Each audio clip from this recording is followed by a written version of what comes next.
j'ai eu très vite l'envie de passer sur le textile et sur le tissage, sur le nouage du tapis persan, parce que je travaille essentiellement sur la surface en général pour mes projets.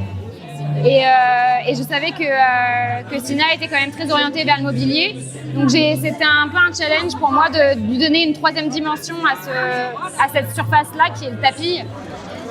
On est très inspiré par les images du passé, les objets du passé, et savoir extraire l'essence même et la restituer dans un domaine contemporain, ouais, c'est un exercice qui est excellent. Les enjeux, ils sont clairement écologiques, ils sont aussi industriels, c'est-à-dire qu'il y a aussi une chose qu'on ne parle pas, mais il y a une désindustrialisation en France.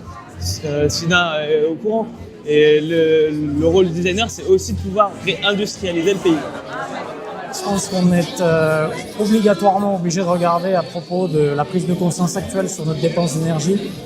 C'est un petit peu la question que j'évoque aussi avec mon projet autour d'une batterie à induction et cette possibilité de déplacer la lumière sans forcément avoir quelque chose de branché en permanence et qui consomme.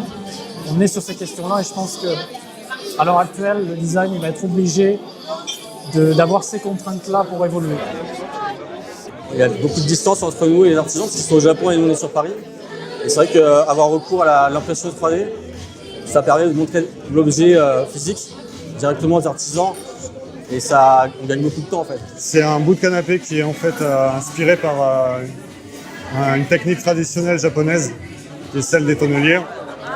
Et du coup, revisiter m'a permis d'avoir un axe assez précis finalement, de choisir un artisanat qui est le vitrail et de le transposer en 3 dimensions. Et finalement, c'est devenu de manière assez spontanée.